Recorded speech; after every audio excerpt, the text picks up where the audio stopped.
Puyanche purisa khaira the na puna puna tam hi sandhang khaira ta sukha punya sa uchayoti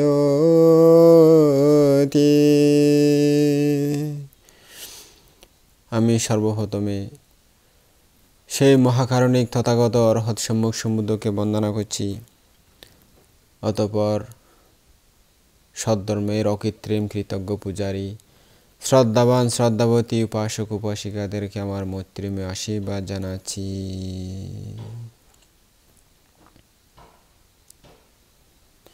শ্রদ্ধাবান উপাসক উপাসিকাগণ, আমি আজকে আপনাদের উদ্দেশ্যে যেই দেশনাটি করব, এই দেশনাটি ভগবান বুদ্ধ জেতবন বিহারে অবস্থান করার সময় রাহুলের মা যশোদারা দেবীকে উপলক্ষ করে দেশনা করেছিলেন। এক সময় ভিক্ষুগণ শ্রাবস্তীর বিহারে ধর্মসভায় বসে কথাবার্তা আলোচনা করলেন, কথাবার্তা উত্থাপন করলেন যে বুদ্ধগণ আমাদের শাস্তা গড়ে থাকার সময়ও যশোদারা দেবীকে পাওয়ার জন্য অন্যের অসাধ্য অসাধারণ মহাশিল্পবিদ্যা ধনুবিদ্যা দেখিয়ে নিজের পত্নীরূপে তাকে লাভ করেছেন, অর্থাৎ নিজের স্ত্রীরূপে তাকে লাভ করেছেন। অনেক কিছু দেখাতে হয়েছে, বিদ্যা শিক্ষার পরিচয় দিতে হয়েছে।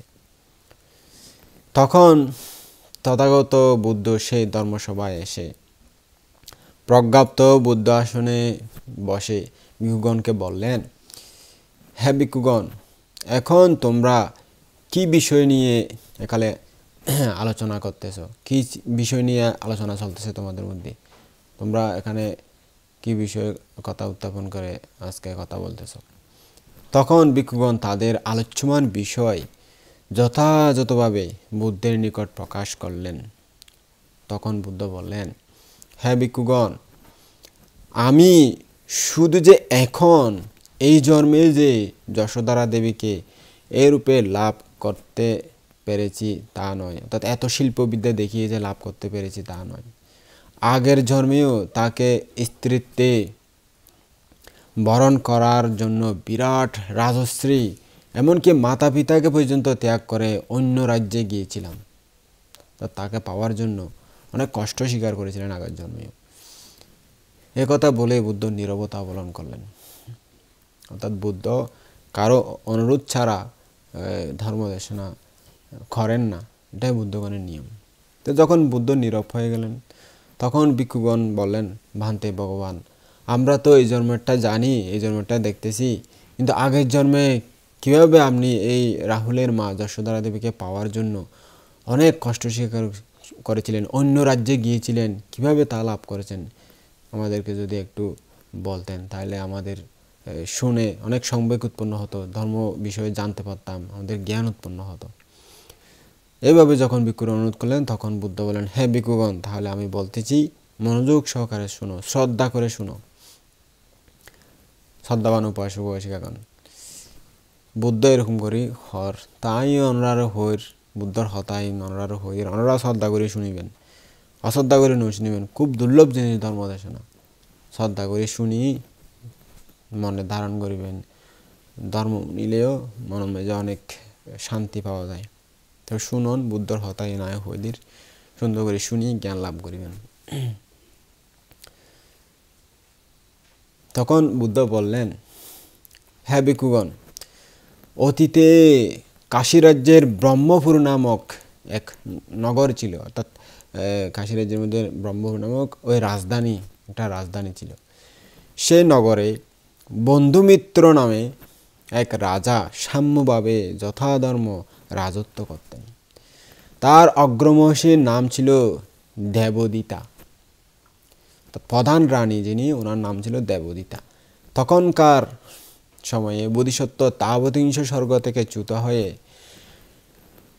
সেই দেবদিতা দেবীর জঠরে প্রতিসন্ধি গ্রহণ করেছিলেন। 10 মাস পর তিনি নানান পুণ্য লক্ষণ সম্পন্ন সুবর্ণবর্ণ এক পুণ্যবান পুত্র সন্তান জন্ম দিলেন। বোধিসত্ত্ব ভূমিষ্ঠ হওয়ার মাত্রই মহাসমুদ্র সগর্জনে সঘোষে সংক্ষুব্ধ হয়ে উঠেছিল। তার পিতা তার নাম রাখলেন সমুদ্র ঘোষ। যেহেতু সমুদ্র উত্তাল হয়েছিল, সমুদ্র বিক্ষুব্ধ হয়েছিল, ওই নামের সাথে এটা মিল রেখে বোধিসত্ত্বের নাম সমুদ্র ঘোষ রেখেছিলেন। সমুদ্র ঘোষ ক্রমান্বয়ে যখন 16 বছর বয়সকালে উপনীত হল, তখন সর্ববিদ্যায় তিনি পারদর্শিতা লাভ করলেন। তার অনুপম রূপ লাবণ্যের কথা সমগ্র জম্বুদ্বীপে প্রচারিত হল। সেই সময় জম্বুদ্বীপে রম্যপুর নামক এক রাজধানী ছিল।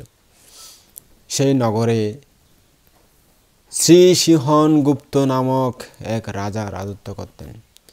এই রাজার অগ্রমসীর নাম ছিল কনকবতী। কনকবতীর বন্ধুমতী নামে এক কন্যা ছিল। সে ছিল অপরূপ রূপ লাবণ্যবতী। দেবলোকের অস্পরার মতো মনোহর তার রূপ। রাজকন্যা বন্ধুমতী যেমন রূপবতী, তেমন শীলবতী ও গুণবতীও ছিলেন। শ্রদ্ধাবান উপাসক-উপাসিকাগণ, আপনাদের এই যুগে কিন্তু এরকম মেয়ে পাওয়া যায় না। সব পাউডার সুন্দরী পাওয়া যায়, পুণ্যবতী এরকম কম, আর এরকম পাওয়া যায় না। আর সুন্দর হলেও রূপ থাকলেও গুণ নাই, শীল নাই, এরকম পাওয়া যায়। শীলবতী, গুণবতী, রূপবতী এরকম মেয়ে খুব দুর্লভ। তাই আবার যারা সুন্দর সুন্দর মেয়ে পাওয়াছেন তারা রাগ নকজন বানতে কি হন কি হম সুন্দরী নাকি সন চাই আর পিছু দিয়ে ফোয়া চাল পাগল হয়ে যার গই দূরিয়ে হত ক্রাশ খাই যার গই। আর দেখি ইয়ে নয়, আসন ঠিক আছে, কিন্তু তারার মতো পুণ্যবতী নয়। এখনকার কিন্তু শূন্য হম এনে পাউডার ফুডার মেকআপ টেকআপ করে পার্লারও যায় সুন্দরী ওদের আর কি। আর ইতার মতো নব আর শিল তাইল রূপ তাইলেও গুণ নাই, গুণ তাইলেও শিল নাই, একদিন আবার স্বয়ং সম্পূর্ণ এরকমই তার মতো নাই। আর যারা আছে বলে অহংকার করে খেঙ্গুই জমার বুঝলি করি দেরি ডাক্তার নজন আবার যে সত্য ইয়া হই দুপাশি কল তো কিছু মনোনজন মায়ে ভালো আবার রূপের একখানা ইয়া হইলে উষা লাগে আছে, তবে তখনকার যুগের মতো নয় আর কি। তো রাজকুমারী ছিল সেরকম সব গুণে গুণান্বিত। তিনি যখন বয়স্কা হলেন, অর্থাৎ প্রাপ্তবয়স্কা হলেন, রাজকুমার সমুদ্র ঘোষের রূপ গুণের কথা শুনে সততই তার অন্তর গহনে তীব্র অনুরাগের সঞ্চার হল। তার কথা শুনে সে একদম বিমোহিত হয়ে গেলেন, তাকে পাওয়ার আকাঙ্ক্ষায় এবং তাকে দেখার বলবতী ইচ্ছে জাগলো তার মনে। ওই যে আপনারা শুনে ক্রাশ খেয়ে যান এরকম তো শুনেননি, দেখে ক্রাশ হয়ে যান সেটা শুনেছেন। এটা হলো এরকম যে আগে তো মোবাইল ছিল না, ওই শুনেই তার রূপ, তার গুণ এগুলো শুনেই ক্রাশ খেয়ে গেছে আর কি ওই রাজকুমারী। তো তাকে দেখার জন্য ইচ্ছা জাগছে। দেখলে কি হবে কি জানি, শুনুন আপনারা, দেখলে কি হবে তারপরে বুঝতে পারবেন উপাসক-উপাসিকারা। এমন সময় বন্ধুমতীর পিতা শ্রী সিংহনগুপ্ত নিজের রাজ্যের মধ্যস্থলে দেবতা পূজার জন্য দেবকুল নামক এক দেবগৃহ প্রতিষ্ঠা করেছিলেন। রাজা সবসময় অমাবস্যা, পূর্ণিমা ও অষ্টমীর দিনে দেবকুলের সেই ঘরে উপস্থিত হয়ে দেবতার উদ্দেশ্যে সশ্রদ্ধ অন্তরে বন্দনা ও পূজা করতেন। একসময় রম্যপুরের রাজকন্যা বন্ধুমতী এক সুবর্ণ সন্দনে আরোহণ করে বহু সখী ও দাসী পরিবৃতা হয়ে শ্বেতছত্র ধারণ করে তুজ্য দমনি নিনাদিত করে রাজবাড়ি থেকে বের হলেন দেবকুলের পূজার জন্য। ওই দেবগড়ে যে পূজা দেবে সেই উদ্দেশ্যে তিনি মহা আড়ম্বরে অনুক্রমে দেবকুলের সেই ঘরে প্রবেশ করে অত্যধিক ভক্তি সহকারে বন্দনা পূজা করে একান্তে দাঁড়িয়ে হাত জোর করে মাথা অবনত করে প্রার্থনা করলেন, হে দেবতা, যে প্রিয় সুরূপ ও মনোহর বলে আমি শুনে আসছি, যাকে আমি সতত আমার মানস নেত্রে আমার মনের আয়নাতে দেখতে পাচ্ছি, তার নাম সমুদ্র ঘোষ কুমার। এ রাজপুত্র মহাঋদ্ধিমান, মহাগুণশালী, মহাক্ষমতাশালী। তিনি সবসময় আমার অন্তরে বিচলিত করতেছেন। আমার অন্তর মনে তার জন্য আমার স্বপ্ন বুনতেছি আমি। কি সুন্দর তিনি, তাকে আমি কখন পাবো, কখন দেখতে পাবো। এখানে অবস্থানকারী মহাপ্রভাবশালী হে দেব, আমার মনোরথ, আমার মনের আকাঙ্ক্ষা, মনের ইচ্ছা পূর্ণ করুন। আমি আপনার বর লাভ করে আশা পূর্ণ হলে আবার আপনার এই উদ্দেশ্যে এখানে এসে আবার আপনাকে যথেষ্ট পরিমাণে পূজা করব। এই বলে রাজকন্যা দেবতাকে বন্দনা করে প্রণাম করে রাজবাড়িতে চলে গেলেন।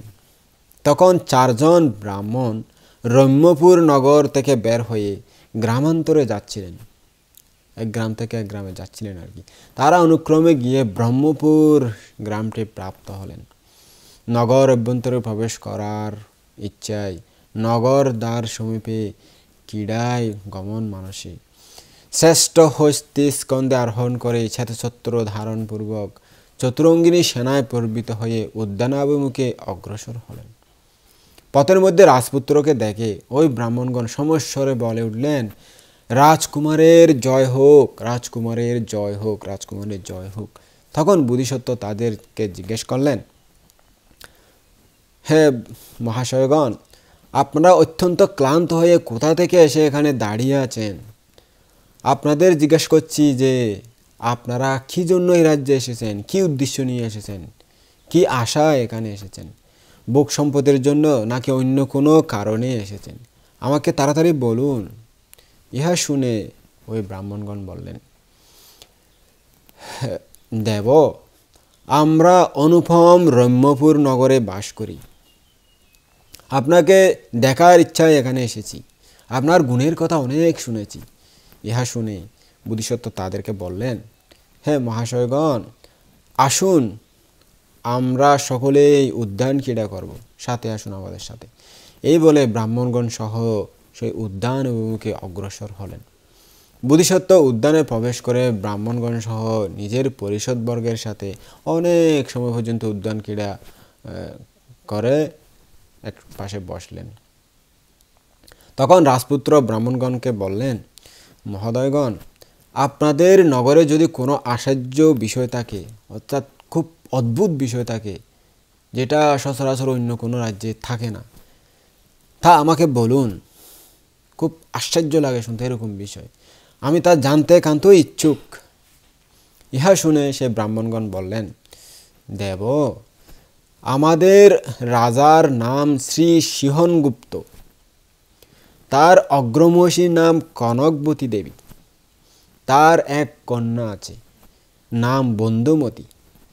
রাজকন্যা অত্যন্ত অবিরূপা, দর্শনীয়া, প্রাসাদিকা, সৌভাগ্যবতী ও মনোহরা, দেবপরিসমা ও পুণ্যলক্ষণ সম্পন্না সে।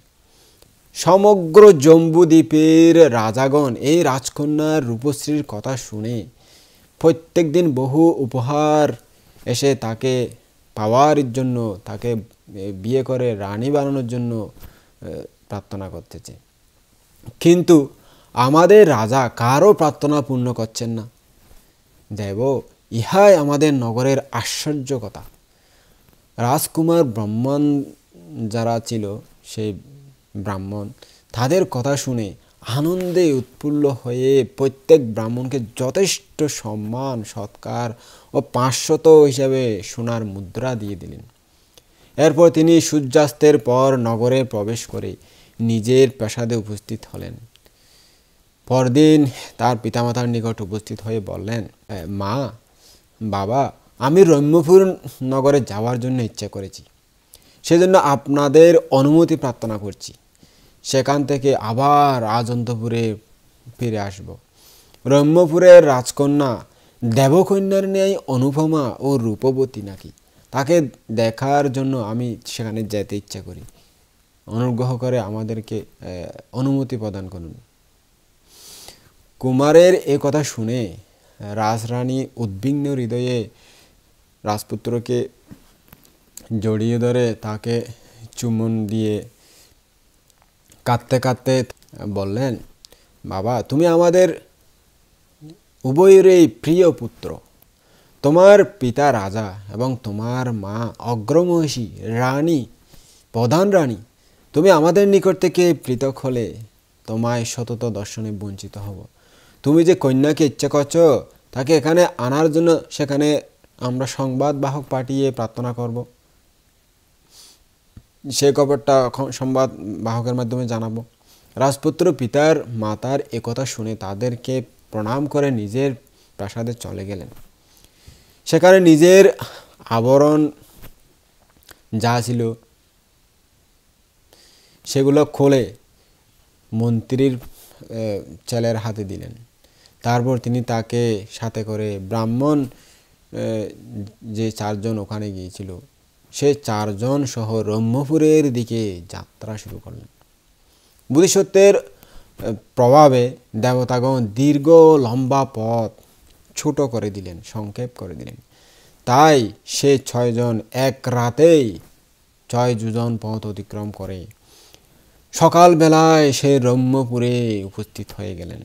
এরপর রাজকুমার এই 5 জনকে সঙ্গে নিয়ে বহির্নগর সমীপে এক পান্থশালায় প্রবেশ করে নিরাপদ স্থানে বসে পড়লেন।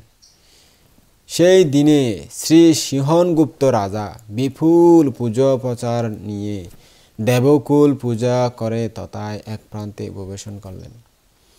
তারপর রাজকন্যা বন্ধুমতী সুবর্ণ সন্দনে আরোহণ করে বহু সখী সহ দাস দাসী সহ সেই দেবতার গৃহে উপস্থিত হয়ে রাজার নিকট বসলেন। তখন রাজপুত্র মহামূল্য অলঙ্কারে বিভূষিত হয়ে উক্ত 5 জনকে সাথে করে দেবকুল গৃহের দিকে অগ্রসর হলেন। তখন যে কোনো মানুষ দেবপ্রভাব সম্পন্ন বোধিসত্ত্বের সম্মুখে দাঁড়াতে পারলেন না। তিনি দেবলীলায় ও নিজের বিলাস লীলায় দেবকুলের সে ঘরে প্রবেশ করে রাজার সামনে বসে বীণা বাজাতে আরম্ভ করলেন। ব্রহ্মপুর নগর দীর্ঘ প্রস্থে 7 যোজন ছিল। বোধিসত্ত্বের বীণার শ্রুতিমধুর মনোমুগ্ধকর ঝঙ্কার তার তেজের প্রভাবে সমগ্র ব্রহ্মপুর নগর পরিব্যাপ্ত হলো, তার সমস্ত নগরে শোনা যেতে লাগলো। তখন শ্রী সিংহনগুপ্ত রাজা বীণার সুমধুর নিক্কণ শব্দ শুনে আশ্চর্য হয়ে অনিমেষ নেত্রে বোধিসত্ত্বের দিকে চেয়ে রইলেন। হায় রে, এ কেমন বীণা বাদক রে, আমার মন তো জুড়িয়ে গেল। তার বীণার বাদনে প্রসন্ন হয়ে রাজা ব্রাহ্মণদের জিজ্ঞেস করলেন, ও হে মহাশয়গণ, এই বীণাবাদক যুবকটি কার পুত্র, কার নন্দন, কার ভাগ্য এমন সুপুত্র লাভের জন্য পারমে পূর্ণ হয়েছে? কারা সেই মাতা পিতা যাকে পুত্ররূপে পেয়ে ধন্য তাদের জীবন হয়েছে? ব্রাহ্মণগণ বললেন, মহারাজ, ইনি ব্রহ্মপুত্র নগরের বন্ধুমিত্র রাজার পুত্র, নাম তার সমুদ্র ঘোষকুমার। রাজা তাদের কথা শুনে আসন থেকে উঠে বোধিসত্ত্বকে বুকে জড়িয়ে ধরে তার মাথায় চুমা দিতে লাগলেন এবং সাদরে বললেন, বাবা কুমার, কেন তুমি তোমার রাজশ্রী ত্যাগ করে এখানে এসেছো? কি কারণ? কুমার বললেন, মহারাজ, আমি আপনার গুণকীর্তি শুনে আমার এই দেহকে সানন্দে আপনার দাসরূপে সমর্পণ করবার ইচ্ছায় এখানে এসেছি।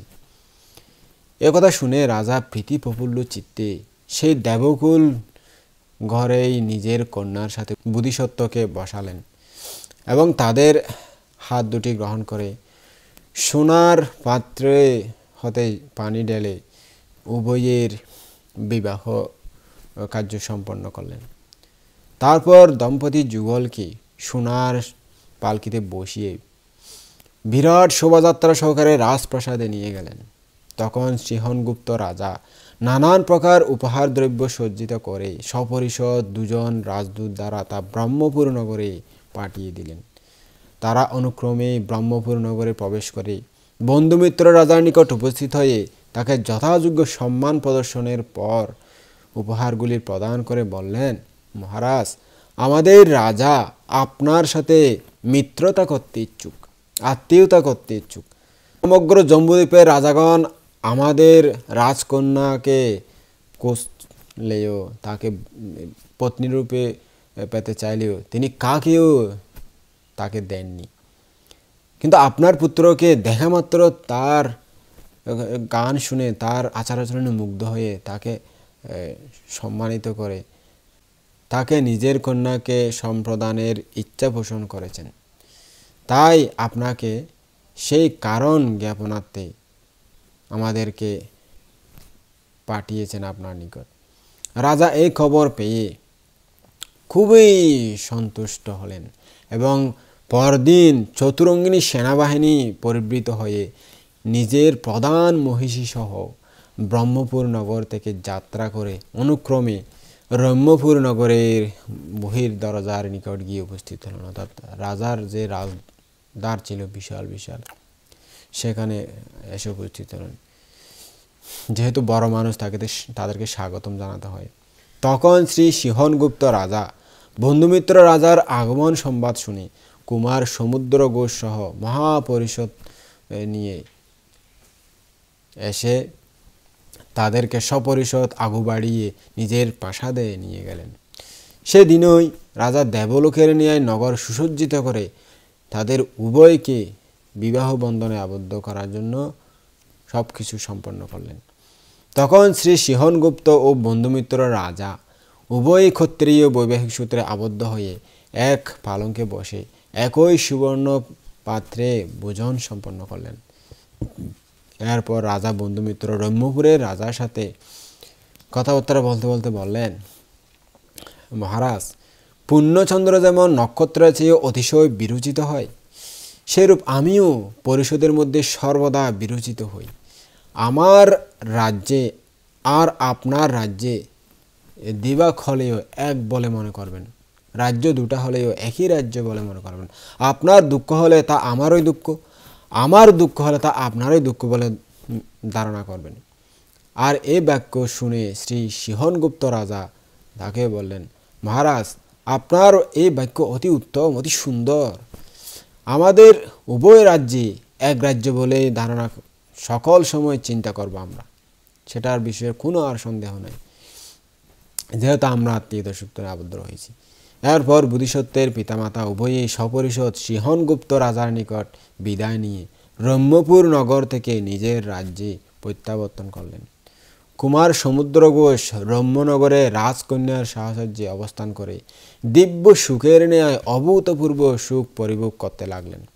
এরপর সমুদ্রঘোষের পত্নী বন্ধুমতী আগে যে দেবতার সমীপে পূজা দেওয়ার জন্য মানস করেছিলেন, তদনুরূপ পূজা দেওয়ার ইচ্ছায় স্বামীকে বললেন, ওগো, আমি দেবকুলের সমীপে পূজা দেওয়ার জন্য মানত করেছিলাম, আমার আশা যখন পূর্ণ হয়েছে, তাই আজ দেবতাকে পূজা দেব। ইহা শুনে বোধিসত্ত্ব বললেন, বদ্রে, তখন তুমি কি প্রার্থনা করে মানস করেছিলে? রাজকন্যা বললেন, প্রভু, আপনার নানা রকম গুণবত্তার কথা শুনে আমি আকৃষ্ট হয়ে পড়েছিলাম। আমার মানস চক্রে রাত দিন শুধুমাত্র আপনাকেই দেখেছি, আপনার কথাই চিন্তা করেছি। আপনার একমাত্র কামনা আপনার সাথে আমার মিলন হোক, মধুর মিলন, যুগল মিলন। দেবতার নিকট শুধুমাত্র প্রার্থনা, আমার আশা পূর্ণ করুন, আমি তাহলে পূজা দেব, আরো বেশি করে পূজা দেব। আমার সবসময় হৃদয়ের আয়নাতে শুধু আপনি রাতে দিনে থাকতেন, জাগরুক থাকতো, আপনাকেই দেখতাম। ওই যে একটা গান আছে না, বয়সে বয়সে, আমার হৃদয়ের একটা আয়না, সে আয়নায় তোমার মুখটা ছাড়া কিছুই দেখা যায় না, একটা গান আছে না। আসলে গানটা শুনেছিলাম অনেক আগে, গৃহী থাকতে বাংলা সিনেমার মধ্যে, হঠাৎ মনে পড়ে গেলো আর কি। কি জানি গানটা ভুল হলো কিনা, অনেক আগে, প্রায় 20 বছর আগে, 25 বছর আগে শুনেছিলাম, অনেক ছোট থাকতে।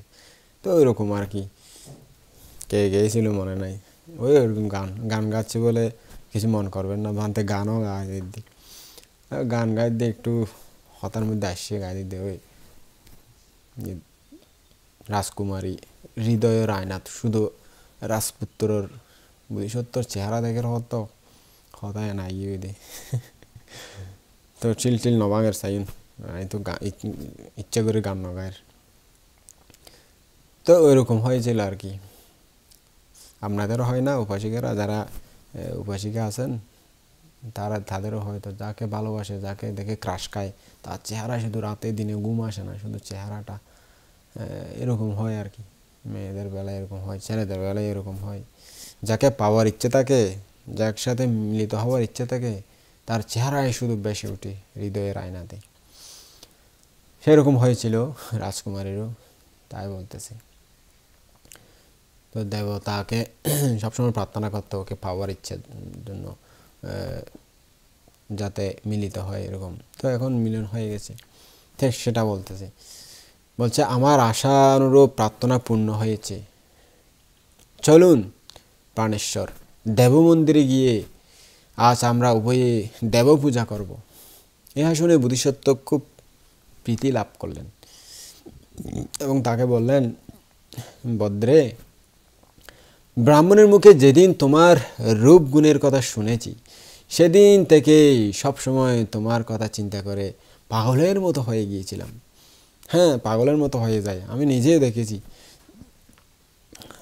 আর নিউজেতে এরকম খবর সবসময় আসে, এই মেয়েকে না পেয়ে, তার আকাঙ্ক্ষিত সেই মেয়েকে না পেয়ে পাগল হয়ে গেছে। মেয়েরা এরকম হয়, তার প্রেমিক বয়ফ্রেন্ডকে না পেয়ে অন্যের সাথে বিয়ে হয়ে গেছে, বা কোনো একটা মা বাবার কারণে না পেয়ে এরকম হয়ে গেছে। আছে অনেকে, আছে এরকম হয়ে যায় আর কি। তো কী করবে, মোহ মানুষের এত গাঢ় হয়ে যায় তখন, ওকে ছাড়া আর কিছু বুঝে না। আর রাজকুমারী রাজপুত্র এনে দিলেও তখন আর হবে না। সে যাকে ভালোবাসে সেই তার রাজপুত্র, সেই তার রাজকুমারী। এর চেয়ে আরও সুন্দরী এনে দিলেও সেটা আর গ্রহণ করবে না। সেটা একটা মনের আকর্ষণ, সেটা ওই আমাদের ধর্মীয় ভাষায় উপাদান বলে, উপাদান। তানহা পাচ্ছায়া উপাদানা।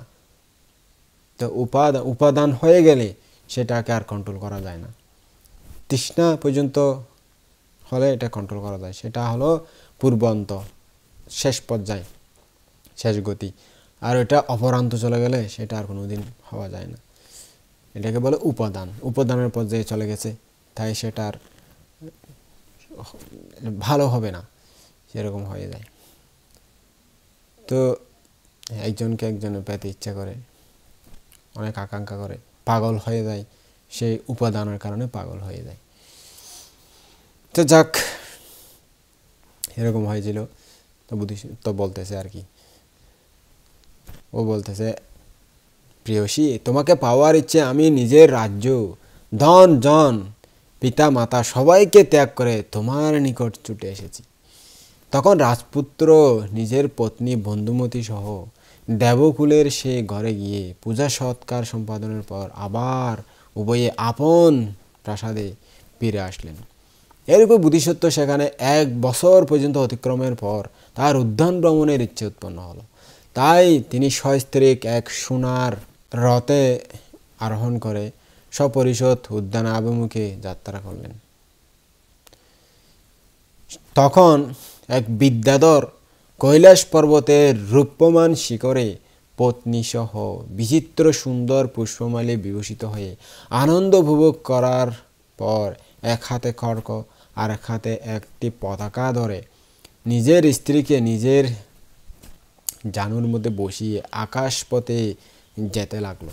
তখন সুবর্ণময় সুন্দর পর্বতকূটে একাকী বসবাসকারী অপর এক বিদ্যাধর সেখানে একাকী ক্রীড়া করে, মালা, ফুল টুল এগুলো ইত্যাদি নানা রকম পুষ্প চয়ন করে নিজেকে সাজিয়ে অনেক সুন্দর করে বসে রইলেন এবং ঢাল খড়গ এগুলো সজ্জিত হয়ে, যুদ্ধার মতো সজ্জিত হয়ে সুদর্শন পর্বত শিখরে আকাশ মার্গে সেও চলতে লাগলো।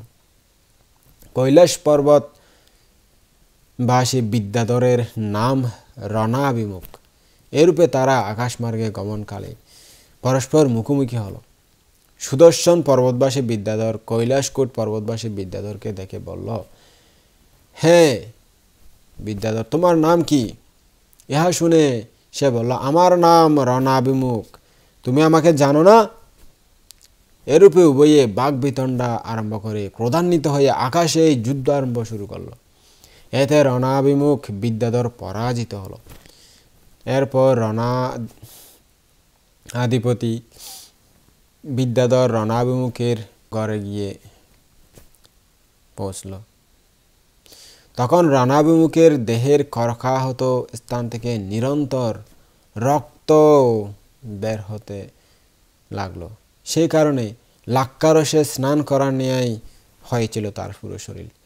সে রণাভিমুখ বিদ্যাধর স্মৃতি ধৈর্য ধারণ করতে অসমর্থ হয়ে খড়কটি হাতে নিয়ে বোধিসত্ত্বের উদ্যানে পড়ে গেল।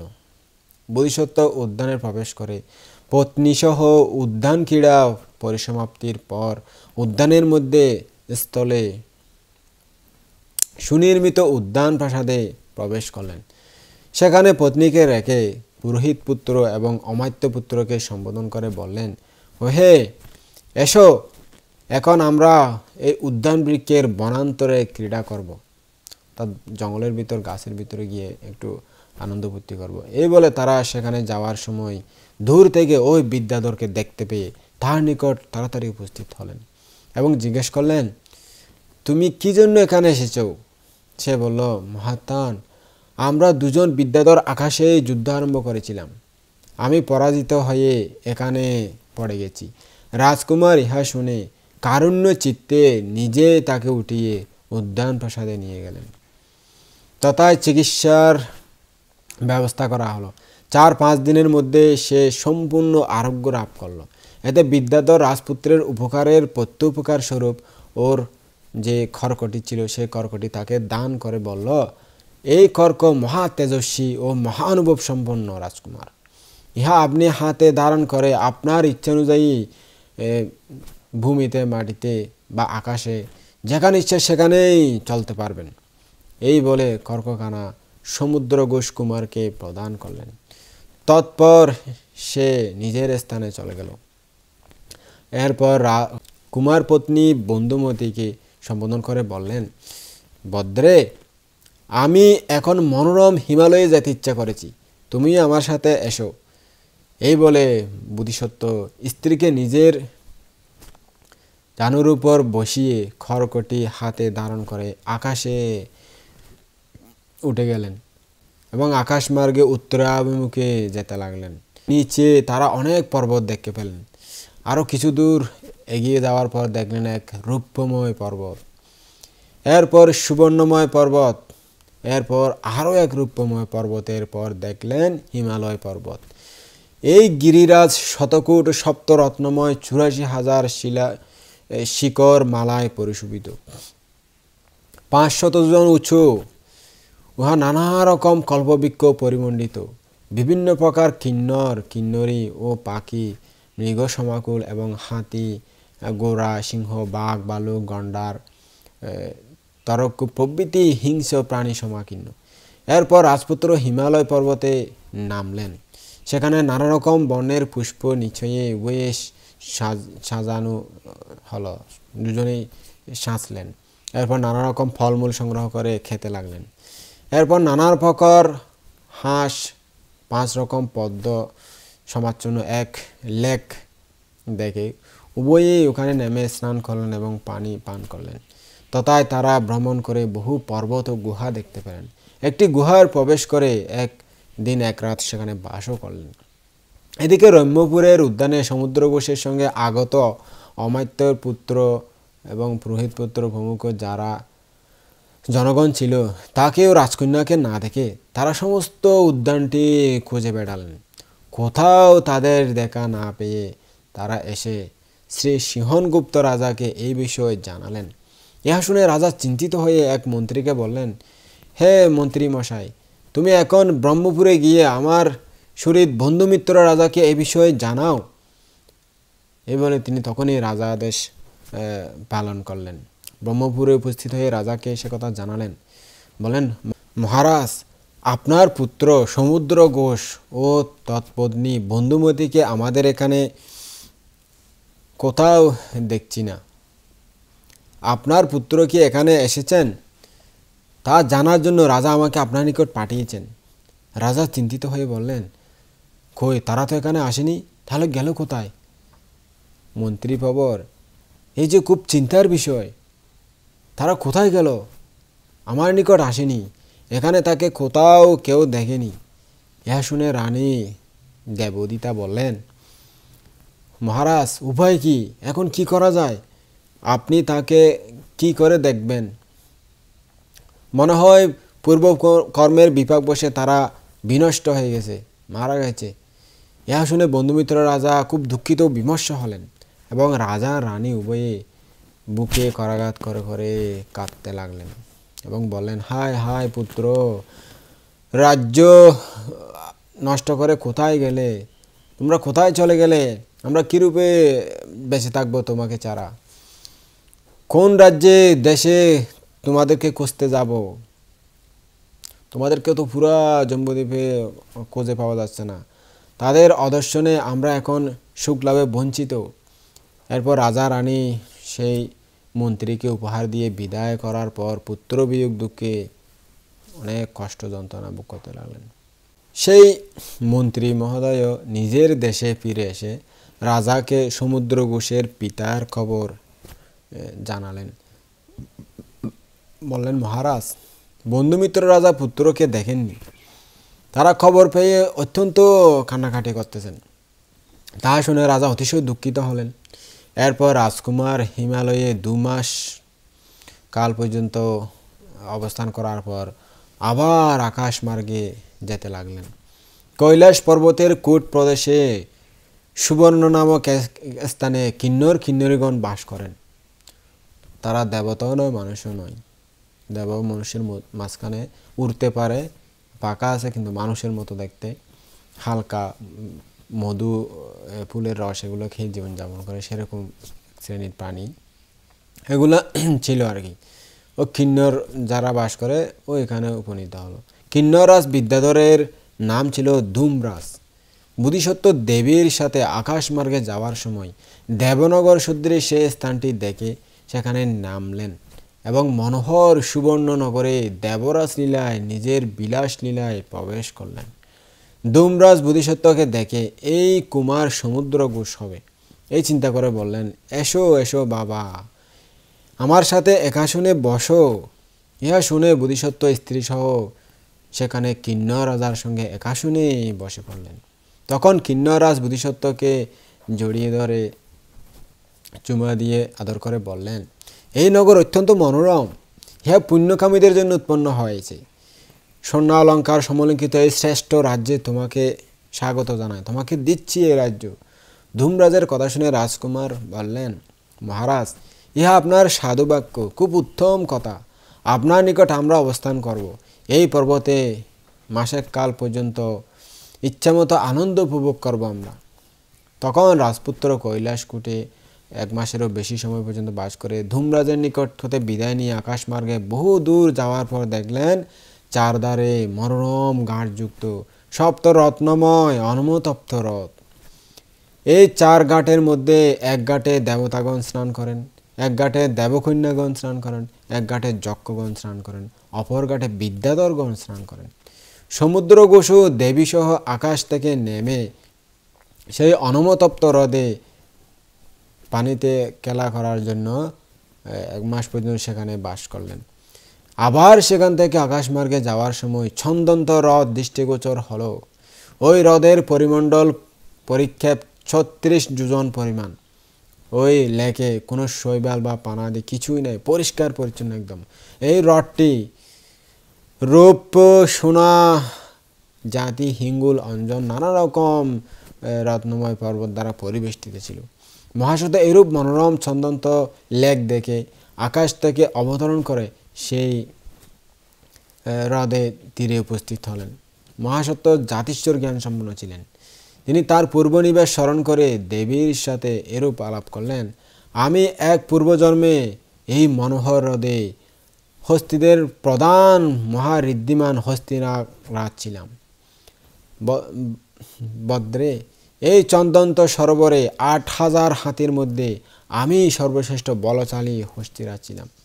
বন্ধুমতী দেবীও সেখানে সেরূপ জাতিশ্বর জ্ঞান সম্পন্ন লাভ করে স্বামী সমগ্র ঘোষকে বললেন, দেব, আমিও পূর্বজন্মে এই চন্দন্ত সরোবরে এক হাতিকুলে জন্ম নিয়ে আপনার নিকট বাস করেছিলাম। এরূপে উভয়ে পরস্পরের আলাপের পর চন্দন্ত হ্রদে অবতরণ করলেন এবং পদ্ম ও অন্যান্য পুষ্প সংগ্রহ করে উভয়ে পুষ্পমাল্যে সুসজ্জিত হলেন। তখন কিছুকাল অবস্থানের পর আকাশমার্গে যাওয়ার সময় এক রমণীয় সুবর্ণভূমি দেখলেন। তথায় এক বৈদুর্য ও রত্নময় ১৫ হাত উঁচু দীর্ঘ প্রস্থে ৩০ হাত একটি আসন দেখতে পেলেন। সেখানে বোধিসত্ত্ব এরূপ সম্পদ দেখে দেবীকে সম্বোধন করে বললেন, ভদ্রে, আমরা এখন ওই বৈদুর্য ফলকে নামব, সেখানে বিশ্রাম করে পরে আমরা ব্রহ্মপুরে চলে যাব। এই বলে উভয়েই উক্ত বৈদুর্য আসনে নামলেন। সেখানে একটি জলপূর্ণ আর একটি সুগন্ধিপূর্ণ সোনার কুয়া ছিল। পূর্বে বিদ্যাধরগণ সেই সোনার কূপ থেকে জল ব্যবহার করে সুগন্ধিপূর্ণ সুবর্ণ কূপ থেকে সুগন্ধি নিয়ে নিজের দেহে ব্যবহার করতেন এবং ওই আসনে বসতেন। তারা সেই সুবর্ণ কূপ থেকে পানি নিয়ে মুখ হাত ধুয়ে সুগন্ধি কূপ থেকে সুগন্ধি বিলেপন করলেন, সেজেগুজে নিলেন আর কি। তারপর বিশ্রামের জন্য উভয়ে ওই দামি বৈদুর্য রত্নময় সে আসনে শয়ন করে ঘুমিয়ে পড়লেন। তখন এক বিদ্যাধর আকাশমার্গে যাওয়ার সময় এদের ঘুমন্ত অবস্থায় দেখতে পেয়ে সেখানে নামল এবং রাজকুমারের দিব্য খড়গখানা নিয়ে আকাশমার্গে চলে গেল। যে খড়গ নিয়ে সেখানে এসেছিল সেটা নিয়েই ও চলে গেল। পরে উভয়ে ঘুম থেকে জেগে উঠে ওই খড়গটি না দেখে চারিদিকে খুঁজতে লাগলেন। কোথাও না পেয়ে বন্ধুমতী স্বামীর পায়ের নিচে মাথা রেখে কাঁদতে কাঁদতে বললেন, দেব, আপনাকে আমার এই শেষ বন্দনা ও শেষ দেখা। হে ক্ষত্রিয়, যদি আপনার প্রতি আমার কোনো কৃত অপরাধ থাকে তা ক্ষমা করুন। ভদ্রে, কায় বাক্য মনে যে দুঃখ উৎপন্ন হয় তা ক্ষমা করব। সম্পত্তি ও বিপত্তি জগতের নিয়ম, প্রাণীদের জীবন অনিত্য, তুমি বিহ্বল হয়ে আর কাঁদিও না। একথা শুনে দেবী বললেন, দেব, এখন আমরা কি করে যাব? ভদ্রে, এখন সমুদ্র পার হতে হবে। দেব, কি করে এই সমুদ্র পার হব? রাজকুমার বললেন, ভদ্রে, মানুষেরা সমুদ্রে পড়লে যেভাবে সমুদ্রের পরপারে উত্তীর্ণ হয়, আমরাও তাদের অনুকরণ করে সমুদ্রে এই পাড়ি দেব। এই বলে তিনি দেবীকে সাথে করে সেখান থেকে সমুদ্রের তীরে উপস্থিত হলেন। সেখানে অনেক খোঁজাখুঁজির পর কোনো নৌকা দেখতে পেলেন না। পরে দেখলেন এক পুরানো শিমুল গাছের একখানা তক্তা ভাসছে। তারা উভয়ে সেটায় উঠে ক্রমশ সমুদ্রের মধ্যদেশে এসে পড়লেন, তা সমুদ্রের মাঝখানে এসে পড়লেন। তখন অর্ধরাত্রি, ঘোর অন্ধকার, চারিদিকে মহামেঘ উঠে প্রবল বায়ু প্রবাহিত হলো, মুষলধারে বৃষ্টি হতে লাগলো। এর ফলে সমুদ্রে ভয়ঙ্কর তরঙ্গের সৃষ্টি হলো। তরঙ্গের আঘাতে ওই শিমুল বৃক্ষের তক্তাখানি মাঝখানে পেটে গেল।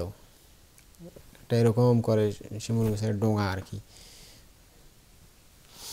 তখন একখানা একাকিনী বন্ধুমতী দেবী, অপরভাবে একাকিনী সেই রাজপুত্র, দুই তক্তায় দুইটা শিমুল গাছের পাকা যেটা অংশ দিল সেই দুই ফাঁকা জায়গায় দুইটা পেলেন আর কি। এ বেশে চলতে লাগলেন তারা। রাজপুত্র কেঁদে কেঁদে ওই যেটা ধরে আছে কাণ্ড সেটা আশ্রয়ে সমুদ্রে বেশি চললেন। কুমারী এভাবে বেশি চলতে লাগলেন। এরূপ উভয়ে প্রবল ঝড় বৃষ্টির আঘাতে জর্জরিত ব্যতিব্যস্ত হয়ে সমুদ্রের মধ্যে রাত অতিবাহিত করতে লাগলেন। উষার আবর্তিত হলো, সোনালি উষা জেগে উঠল সকালবেলা। প্রভাত দেবী দেখলেন সমীপে এক বেলা। সকালবেলায় দেবী দেখলেন কাছে এক বেলা। তিনি সেই বেলায় উঠে ক্রমে সমুদ্র তীর পেয়ে গেলেন। তীরে দাঁড়িয়ে বেহুশ হয়ে মাটিতে পড়ে গেলেন। আবার তিনি স্মৃতি লাভ করে পুনরায় কেঁদে কেঁদে স্বামীকে খুঁজতে লাগলেন। তার দেখা না পেয়ে বললেন, সমুদ্রে মনে হয় আমার স্বামীকে মাছ কচ্ছপে খেয়ে ফেলেছে, তাই তাকে আর দেখছি না। এখানে আমার স্বামীকে কে জানাবে, কোথায় আছে, বেঁচে আছে কিনা সে খবর কে দেবে, কে তার অবস্থান জানাবে। দেবী এরূপ কাঁদতে কাঁদতে সেখানে নিজের কাপড়টি শুকিয়ে নিলেন। অলঙ্কারগুলি কাপড়ের কোনায় বেঁধে ধীর পদবিক্ষেপে মণ্ড রাজ্যের রাজধানীতে উপনীত হলেন। তখন দেবী নিজের সর্বাঙ্গে অঙ্গারচূর্ণ কালি মেখে নগরে প্রবেশ করলেন। এক বৃদ্ধা নারী তাকে দেখে জিজ্ঞেস করলেন, মা, তুমি কোথা থেকে আসতেছ? দেবী বললেন, আর্যে, আমি রম্যপুর নগর থেকে আসছি। বৃদ্ধা বলল, মা, এই নগর তোমার পরিচিত মনে হচ্ছে, এখানে কি তোমার পরিচিত কেউ আছে? দেবী বললেন, আর্যে, এখানে তো আমার পরিচিত কেউ নেই। তখন বৃদ্ধা বলল, মা, তাহলে তুমি এই নগরে আমার ঘরে বাস করবে। তখন দেবী খুব উত্তম আর্যে এ কথা বলে বৃদ্ধার কথা অনুমোদন করে তার সাথে বাস করতে লাগলেন। সেখানে সে রাত অতিবাহিত করে সকালবেলায় দেবী নিজের একটি আংটি ও পদ্মরাগমণি এক শ্রেষ্ঠীর নিকট বিক্রি করতে গেলেন। শ্রেষ্ঠী মণি দেখে বুঝলেন এই মণি অমূল্য সম্পদ, খুব দামি। তিনি দেবীকে বললেন, ভদ্রে, এই মণি অমূল্য, রাজ্য থেকে অধিক মূল্যবান।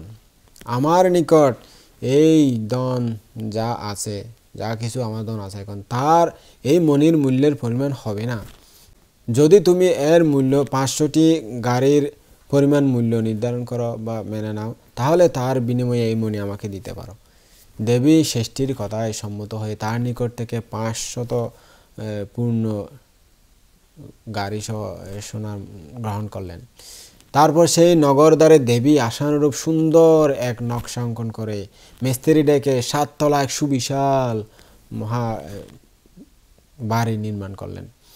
তকায় সেখানে চিত্রকর আহ্বান করে সেখানে শিল্পী ডেকে এনে বললেন, হে শিল্পীবৃন্দ, এই শালার মধ্যে প্রথম দেবতার রূপ অঙ্কন করো।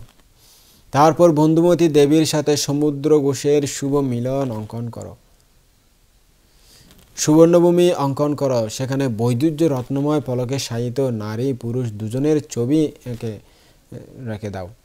সমুদ্রের মধ্যে শিমুল গাছের যে বৃক্ষের শাখা গ্রহণকারী দুজন স্ত্রী পুরুষের সমুদ্রে ভাসমান অবস্থায় এবং আবার 2 ভাগ হয়ে একজনের ভাসমান চিত্র এঁকে দাও। এই শিল্পীও দেবীর আদেশ মতে সমস্ত চিত্র অঙ্কন করলেন। তারপর দেবী নিজের দাসীকে বলে রাখলেন, মা, যারা আমার এই শালায় উপস্থিত হয় তাদের ভোজনকৃত্য সম্পাদন করবে এবং আমার রুমে তাদের নিয়ে আসবে। রাজকন্যা দিবারাত্র শুধুমাত্র স্বামীর স্মরণ করে কাঁদতে কাঁদতে ও বিলাপ করতে করতে সেই ঘরে অবস্থান করতে লাগলেন। এদিকে রাজপুত্র সমুদ্র ঘোষও প্রচণ্ড বাত্যাঘাতে, প্রচণ্ড ঝড় বৃষ্টির আঘাতে কষ্ট দুঃখ পেয়ে সমুদ্রের মধ্যস্থলে এসে উপস্থিত হয়ে পড়লেন। কি কারণে তারা স্বামী স্ত্রী উভয়ে এরূপ মহাবিপদ দারুণ দুঃখ ভোগ করলেন, এর কারণ নিশ্চয়ই থাকতে পারে। ইহা তাদের পূর্ব জন্মার্জিত দুষ্কর্মের ফল। এ সম্পর্কে তার অতীতের কর্ম হলো, সুদূর অতীতকালে বারাণসীতে এক তরুণ যুবক অবস্থায় বাস করতেন। একদিন তিনি সস্ত্রীক নদীতে স্নান করতে গিয়েছিলেন। তখন এক সম্মুখ সমুদ্রের শাসনে প্রব্রজিত এক ছোট শ্রামণ তাদের নিকটে ঘাটে একটি ক্ষুদ্র নৌকায় উঠে পানির মধ্যে যাচ্ছিল। তখন ওই দম্পতি হাত দিয়ে জল তরঙ্গ এভাবে নেড়ে পানিকে উত্তাল করলেন। ওই তরঙ্গের আঘাতে ওই ছোট নৌকাটি ডুবে গেল। তখন ওই শ্রামণ পানিতে পরে ভয়ে ভীত হয়ে ওই পানির ঢেউয়ের সঙ্গে বেশে ডুবে পানি টানি খেয়ে অনেক কষ্ট পেয়েছিল। তখন সেই দম্পতি শ্রামণকে দেখে কষ্ট লাগলো তাদের মনে। তারা ওই শ্রামণকে ধরে নদী তীরে তুলে দিলেন। এই কর্মের ফলে তারা স্বামী স্ত্রী উভয়ে 500 জন্ম সমুদ্রে এইভাবে দুঃখ ভোগ করেছিলেন। সে কারণে বোধিসত্ত্ব সহ নিজের স্ত্রী সেই কর্মবিপাক বশত এই জন্মে সমুদ্রের মধ্যে এরূপ দুঃখ ভোগ করেছেন। সমুদ্র ঘোষ ছিলেন তখনকার যুবক এবং বন্ধুমতী দেবী ছিলেন সেই যুবকের স্ত্রী। এই বিষয়টি প্রকাশ করার ইচ্ছায় ভগবান বুদ্ধ তার শিষ্যদেরকে বললেন, হে ভিক্ষুগণ, অতীত জন্মে পাপ কর্ম করে সমুদ্র ঘোষ সস্ত্রীক এই জন্মে এরূপ দুঃখ পেয়ে যন্ত্রণা পেয়ে অনেক কষ্ট ভোগ করলেন। সুকৃত দুষ্কৃত কর্মের বিপাক কখনো বিতা যায় না।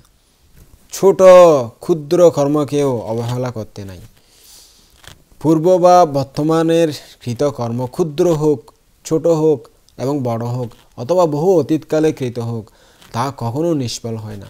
নির্বাণ না যাওয়া পর্যন্ত ঘুরে ঘুরে ঘুরে ঘুরে যখনই সুযোগ পাবে তখনই ফল দেবে। ইহলোকে যে ব্যক্তি পাপ বা পুণ্যকর্ম করে তাই সবসময় ছায়ার ন্যায় তার সঙ্গে ঘুরে ঘুরে থাকে। সেই কারণে নিজের পুণ্যকামী জ্ঞানীগণ পাপে চিত্ত সংযোগ না করে পুণ্যই সবসময় করা উচিত, পুণ্যচিত্তই সংযুক্ত করে বাস করা উচিত। সুপতি রূপ সম্পদদায়ক পুণ্যকর্মই করা উচিত। তাই সবসময় প্রাণীদের পরলোক প্রতিষ্ঠা হয়, অর্থাৎ জন্ম জন্মে তাকে সেগুলোই সহায়তা করে। এরপর সমুদ্র ঘোষ সমুদ্রে পড়ার যে উপক্রম হলো, অর্থাৎ যখন সমুদ্রে ডুবে যাওয়ার উপক্রম হলো, তখন সমুদ্রের অধিষ্ঠাত্রী মণিমেঘলা নামে দেবকন্যা 7 দিন পর্যন্ত দেবলোকে দেবসভায় উপস্থিত ছিলেন। এরপর সমুদ্র রক্ষাকারিণী সেই দেবকন্যা দিব্য দৃষ্টিতে দেখলেন সমুদ্রে বোধিসত্ত্ব পড়ে গেছেন।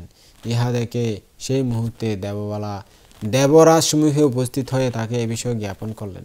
দেবরাজ ইন্দ্র শুনে দেবকন্যাকে ধিক্কার দিয়ে বললেন, হে দেবকন্যা, শীলবান পিতৃপোষক সৎপুরুষ এবং মাতা পিতা পুষিকা শীলবতী ও পতিব্রতা নারী সমুদ্রে পড়ে গেলে তাদের রক্ষা করা তোমারই কর্তব্য। তোমাকে সেই দায়িত্ব আমি দিয়েছি। অথচ মহাপুরুষ বোধিসত্ত্বকে নিরাপদে রক্ষা না করে এখানে কেন এসেছো? তুমি কেন এখানে আনন্দ করতে এসেছো?